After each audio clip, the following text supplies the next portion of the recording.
Hello guys, I'm Wax and I'm with JL. and with Jose, and we're from? Holy Fit number 1. So bro, kumain tayo kanina, di ba? Oo. Sa Chicken Bacolod. Yes. Anong in-order mo ulit? Chicken, pa-apart, and with Java rice. Pero may paabol pa. Ano yun? Extra rice. Yes, nag-extra rice ako, guys. Okay bro, sa dami mo nakain, alam mo ba kung ilang calories yung pinasok mo sa katawan mo? Sa totoo lang, hindi ko alam. Yung pagkain iniisip ko, ang sarap kasi, guys. Malutong, tas juicy yung loob. Pero I think is 200 calories ganun. Almost. Or mas mataas pa siguro.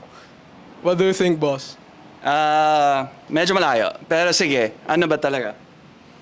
So yung total ng kinain mo bro, based on our calculations, is 452 calories in total.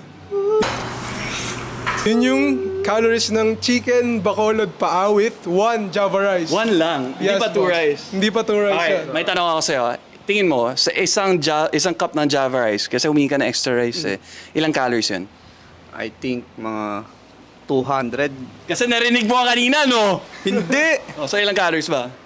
295 for 1 cup of Java rice, guys. Ayan, because of the oil na dinagdag dyan. Alright, so alam mo ba yung macros? Wala akong idea sa macro.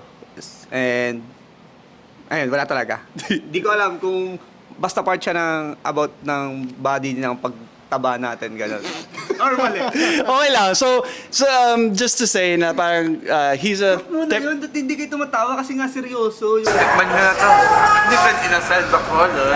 Seryoso naman eh. We're friends. So he's a I would say a typical Filipino kasi maraming Pinoy as a personal trainer na hindi nila alam yung macros pero gusto nang pumayat pero they have no idea as to ilang calories or macros sila. So basically, ano ba yung macros, coach? Yung macros is macronutrients that Consist of what you're eating. So it's in essence protein, fats, and carbs. So ano yung macros sa kinain niya? Sa paa? So for the leg part, guys, protein is 6.7 grams, carbs is 0 grams, and for the fat, 3.7 grams. Okay. For the thigh, 11. Wait, thigh, ay kasama, okay, yes. Paa is the leg and thigh. Okay, gets, sige. For the thigh part, for the protein of the thigh, 11.8 grams. For the carbs, 0 grams. And for the fat, 5.2 grams. Anong tingin mo dyan? Okay ba? Hindi. Feeling ko is madadagdagan na naman yung weight ko. Although, walang carbs. So, sige. Now, let's go to the Java rice. For the Java rice, guys, for the protein, 5 grams. Carbs is 48 grams. One Java rice lang yan? Yes, boss. Okay. One. And for the fat, 9 grams. So, pag kasi kumuha siya ng extra rice, times 2. Yes, boss. Yep. So, ang total calories na kinain niya, guys, Macros or calories? yeah, Calories. calories and macros. For the total calories, guys, 452 calories for the whole meal. And if we break down the macros of it, the protein is 23.9 grams. For the carbs, 55.2 grams. And for the fat is 10 grams. Ayun. So, ano, what do you think? Okay ba yun o hindi? I think hindi. Kasi dahil masarap kumain, okay lang. Minsan lang naman eh. Pero di ba gusto mong pumayat? Yes, boss. Kasi ako si Luka Doncic. Nang? Hagonoy. Yun. Alright, so for me kasi, my point of this is, yun, maraming gusto mo papayat pero they have no idea as to ano yung numbers nila. Pero paano ka papayat kung hindi mo alam yung numbers mo? Right? You can't improve what you don't measure. What gets measured gets done. Alright, so now, after nung kumain kami, may drink tayo in order. Siya yung naggaya ng kape, ano yung kinuha mo? Milo. Saurus. Miley Cyrus kinuha niya from Pickup Coffee. Not sponsored. So, you did the macros, right? Yes, boss. Alright, and the calories. Tell us. Do you think lumagpas ng 200 calories yung drink mo na ininom mo lang ng within 5 minutes? I think hindi. Ano yung tingin mo na ratio, bro, ng calories ng Milosaurus? 170 or 140. 140 is my final answer. Ayun. 140. Yeah. So yung total, bro, ng Milosaurus, by the way, guys, this is our estimate. And the total calories of Milosaurus is 175 calories, guys. So, from 140, very close lang, no? Oo, pero ayun, it's not good for me. How about the macros, bro? What do you think? Ilang protein doon sa ininom mo? I think wala. Or meron... Sorry guys, hindi ako familiar sa ganito Okay eh. lang, okay lang. And sa macro, tingin ko is... Sige, bro. Take a guess. 10. Protein lang, protein 12. lang. 12, okay. 12. Carbs. Carbs. Carbs, wala. Okay. okay. Fats.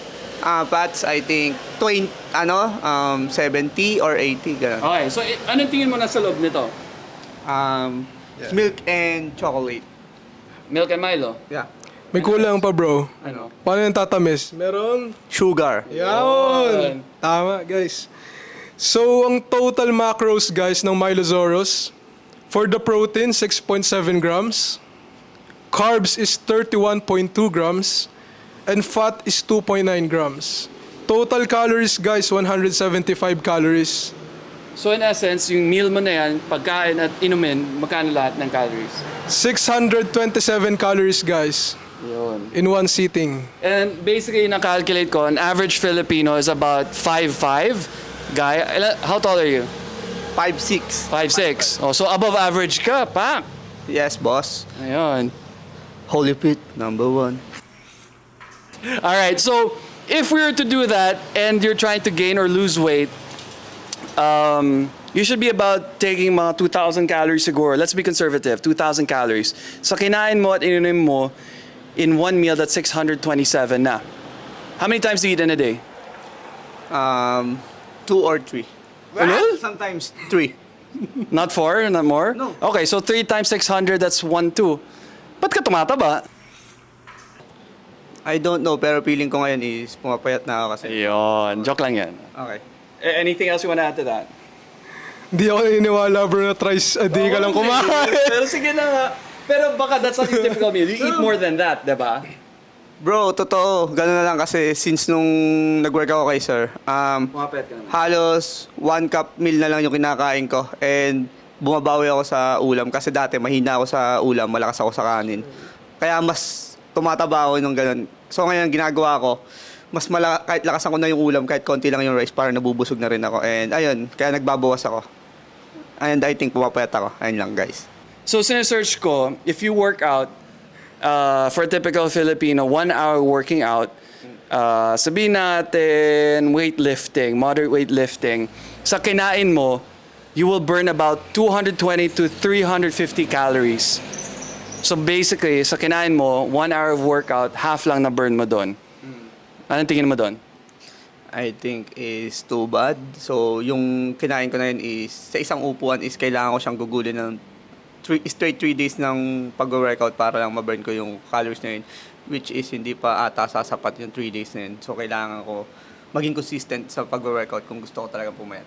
Yeah, so in other words, bro, what I'm trying to say here, guys, is you can't out-train a poor diet. So if you're trying to lose weight or get healthier and get fitter, it's actually more of what you eat and what, tracking your macros and calories. Hindi sa pag-workout lang.